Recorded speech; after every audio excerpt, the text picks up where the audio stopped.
Hello there everyone, Ash and Flash here, and welcome on into a LEGO Star Wars The Mandalorian and Grogu set review. Today we're looking at set number 75460. This is the New Republic X-Wing Starfighter. It has 558 pieces. This will be retailing for $69.99 USD or $89.99 Canadian. Beginning on April the 1st, I thought that this released a lot further down the line with the rest of the sets, so a little surprised by that. I believe this is also going to be a Walmart exclusive and will be available at Lego and Lego.com.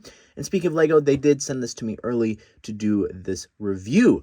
I'm not particularly excited about the X-Wing, only because I've got X-Wings. Like, what's going to draw me to get this one? Well, it is branded under the New Republic, which is kind of cool. And the minifigures are really exciting.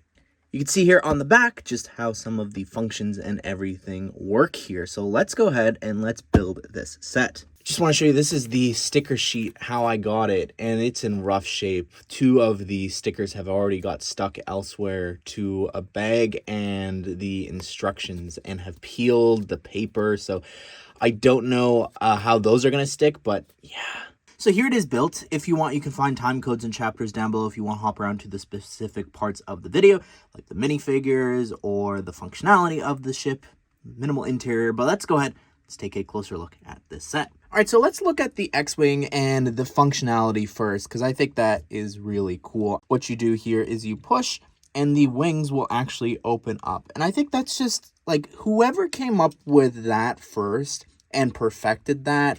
And I mean, it's obviously been modified over the years, but like, that's so incredible. I think that that's not something that like people in the LEGO community give Star Wars enough credit for. So just to show you it here from the back, when you push down, I think that's just so impressive. And to close it, you can go like that. But something else I noticed that I was blown away by is when the foils are open like that, if you place it down, it looks like it's actually landing on its own. I think that is so cool. Like, wow. So I don't know, just flying around with this, playing with this, it's great. It's really strong in the back for you to be able to grab that there and just, you know, nosedive and pretend to do a lot with this. So you may have noticed as I was swooshing it around, the landing gear on the bottom. So in the front, you can push this forward and it sort of just sticks out. These are interesting here. Like, you fold it back and then you actually bend that down. And that is very interesting. Like, it almost, it sort of seems mechanical. Like, it's meant to connect to that. It's not as bad, I think, as this. All right, so we'll look at the nose of the ship here. And yeah, this shaping, it's good on the top, but I don't know about the bottom there, just with that very sharp block. But anyways, the shape here I think is very impressive, and I'm going to remove the panels to show you because I think how this is accomplished, it's impressive. It looks really cool, just with all the Technic pieces and everything, just using different studs to make sure that that doesn't go any further. Like, it's measured out so well there to create this really unique angle. Again, the color scheme as you continue through here with this blue strip continues into the sticker here. And you've got a sticker on the top and a sticker on the bottom. Over here on the other side, same thing. You've also got that dark tan piece. And then over here, you've got the same two stickers. These were the ones that you could see how scuffed and bent they are there. Inside here, you've got that New Republic symbol, which is reflected on the other side.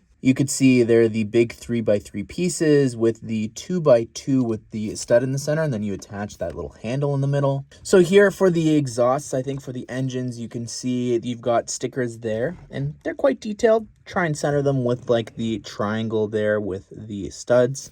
You do have another sticker here with the New Republic symbol and a little bit of the blue that continues into this section. Same thing over here, obviously on the other side, just reflected. And on all four of the wings, you do have stud shooters, and they all launch out the trans red tiles.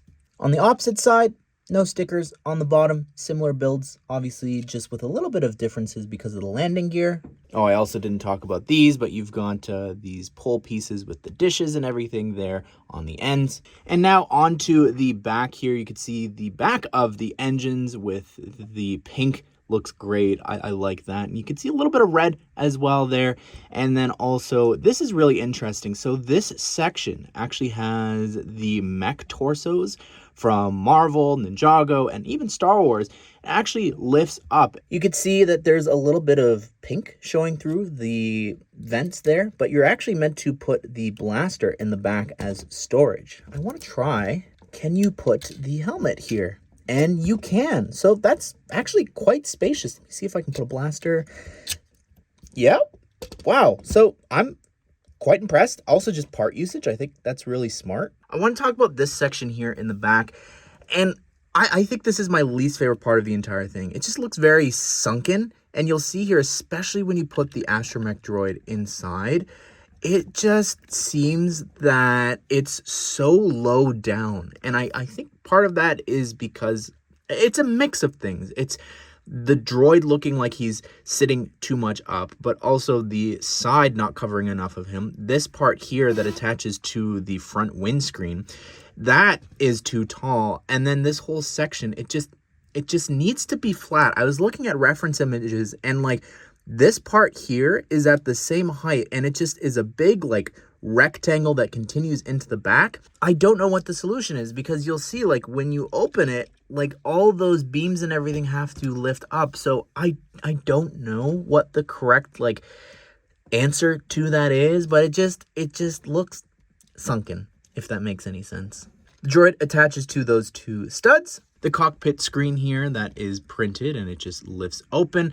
You can see you've got this computer screen piece. It's just this 1x2 that appears in just so many sets. And to sit a figure inside, you slide them in and then lie them back a little bit, and the cockpit can close on top. Something else that is included is this small little ladder build. It's at a height that allows you to actually have it right up to the X-Wing's cockpit so that you can lift it up and then have a figure actually climbing up into it or down. So here's the figure I think most people are looking forward to, and it's Carson Teva.